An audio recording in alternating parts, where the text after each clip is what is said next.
શાળાઓને ફરી બોમ્બથી ઉડાવવાની ધમકી મળી છે। જી હા, શહેરની સંત કબીર સ્કૂલની 3 બ્રાન્ચને ધમકી ભર્યો મેલ મળ્યો છે। પોલીસ દ્વારા હાલ સ્કૂલમાં ચેકિંગ હાથ ધરવામાં આવી રહ્યું છે।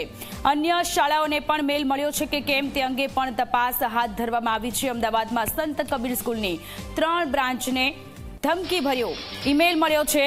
બોમ્બથી ઉડાવી દેવાનો ધમકી ભર્યો ઈમેલ મળતા પ્રશાસન દ્વારા શાળાએ પહોંચી અને વધુ તપાસ હાથ ધરવામાં આવી છે। શાળામાં જે બાળકો ભણી રહ્યા હતા, અભ્યાસ કરી રહ્યા હતા, એ બાળકોને રજા આપી દેવામાં આવી છે। વાલીઓને કહેવામાં આવ્યું છે કે પોતપોતાના બાળકોને લઈ જાય। પોલીસ દ્વારા સ્કૂલમાં ચેકિંગ કરવામાં આવી રહ્યું છે। બોમ્બ સ્ક્વોડની ટીમ ઘટના સ્થળે પહોંચી છે। હજુ સુધી કોઈ શંકાસ્પદ વસ્તુઓ મળી હોય એ પ્રકારના કોઈ સમાચાર નથી મળ્યા, પરંતુ ધમકી ભર્યા ઈમેલ મળવાનો સિલસિલો હજુ પણ યથાવત જોવા મળી રહ્યો છે। આ પહેલા અમદાવાદમાં 8 થી 9 જેટલી શાળાઓને ધમકી ભર્યા મેલ મળ્યા હતા। 1 મહિના પહેલા ધમકી ભર્યા મેલ મળ્યા હતા અને ત્યારે પણ આ જ પ્રકારની સ્થિતિ જોવા મળી હતી। એ પછી ગુજરાત હાઈકોર્ટમાં ધમકી ભર્યા મેલ મળ્યા હતા, વડોદરામાં સચિવાલયમાં ધમકી ભર્યા મેલ મળ્યા હતા અને હવે અમદાવાદમાં સંત કબીર સ્કૂલની 3 જેટલી બ્રાન્ચ કે જ્યાં ધમકી ભર્યા મેલ મળ્યા છે। બોમ્બથી ઉડાવી દેવાની ધમકી મળતા પ્રશાસન દ્વારા અને શાળા તંત્ર દ્વારા વધુ તપાસ શરૂ કરવામાં આવી છે। વિદ્યાર્થીઓને રજા આપી દેવામાં આવી છે। વિદ્યાર્થીઓને પોતપોતાના ઘરે મોકલી દેવામાં આવ્યા છે અને બોમ્બ સ્ક્વોડની ટીમ, ફાયર વિભાગની ટીમ પણ ત્યાં અત્યારે ઉપસ્થિત છે। અન્ય શાળાઓને પણ મેલ મળ્યો છે કે કેમ તે અંગે પણ તપાસ હાથ ધરવામાં આવી રહી છે। કારણ કે ગયા મહિને જ્યારે આ પ્રકારનો મેલ મળ્યો હતો ત્યારે અમદાવાદની ઘણી બધી હાઈ પ્રોફાઇલ સ્કૂલ કે જેને પણ આ પ્રકારની ધમકી ભર્યો ઈમેલ મળ્યો હતો, ત્યારે ફરી એક વખત ધમકી ભર્યો મેલ મળતા અફરાતફરીનો માહોલ શાળા પ્રશાસનમાં જોવા મળી રહ્યો છે અને અન્ય સ્કૂલોને પણ ધમકી ભર્યો મેલ મળ્યા હોવાની પણ વિગતો મળી રહી છે।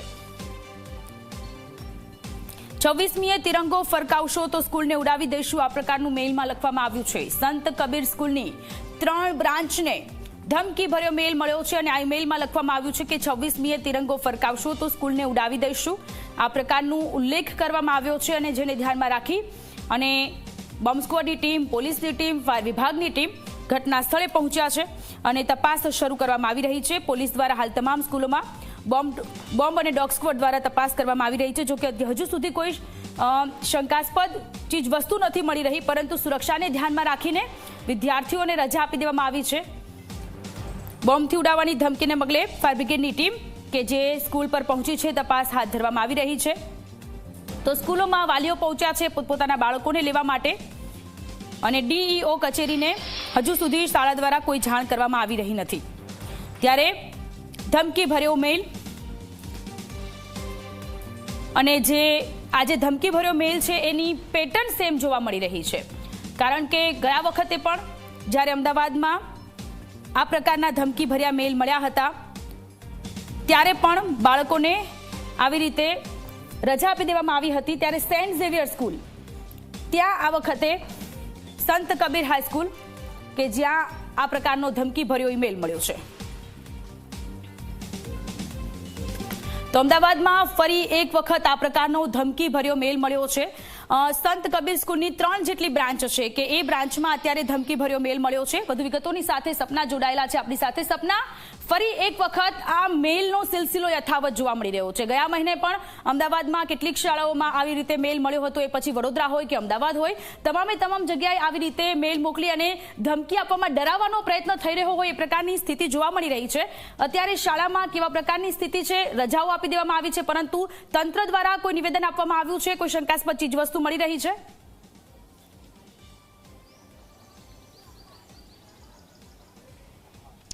બિલકુલ સોનલ, અત્યારે તંત્ર કામગીરી પાછળ જોડાયેલું છે કે જ્યાં હાલ આપ જુઓ કે આ જે શાળા છે એમાં તમામ જે વિદ્યાર્થીઓ છે તેમને છોડી દેવામાં આવ્યા છે। શાળામાં રજા જાહેર કરી દેવામાં આવી છે। સાથે જ BDDSની જે ટીમ અને સ્થાનિય જે પોલીસ છે તેઓ અંદર તપાસ કરી રહ્યા છે।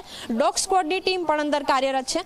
આ સાથે જ આ એક બ્રાન્ચ છે, પરંતુ આવી સંત કબીરની અમદાવાદ શહેરમાં આવેલી જે 3 બ્રાન્ચ છે તેમને આ પ્રકારનો જે મેલ છે આપવામાં આવ્યો છે। આની પહેલા આપણે જોયું કે સેશન્સ કોર્ટ, હાઈકોર્ટ અને સાથે જ અલગ અલગ જિલ્લાઓની જે કોર્ટ છે એમને પણ ધમકીભર્યો મેલ આપવામાં આવ્યો હતો। એની પહેલા ઘણી બધી શાળાઓને આ પ્રકારનો જે મેલ છે કરવામાં આવી ચૂક્યા છે અને હાલ આપ જોઈ શકો છો કે પોલીસની બીજી જે ટીમ છે તે પણ અહીં પહોંચી ચૂક્યા છે અને તેઓ પણ અંદર જઈને હવે તપાસ કરશે। એક તરફ ડોગ સ્ક્વોડ અને જે BDDSની ટીમ છે તે તો તપાસ કરી રહ્યા છે। શાળાના દરેક વર્ગ હોય કે દરેક જગ્યા હોય એક પણ પ્રિમાઇસીસને છોડવામાં નહીં આવે અને ત્યાં તપાસ કરવામાં આવશે।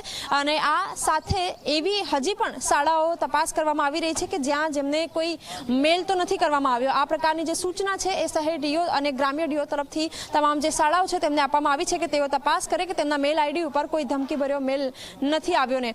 આ સાથે જ અત્યારે હાલ આપ જોઈ શકો છો કે જે તપાસ કરનારી જે ટીમ છે તે અંદર જઈ રહી છે અને તપાસ તેઓ કરશે।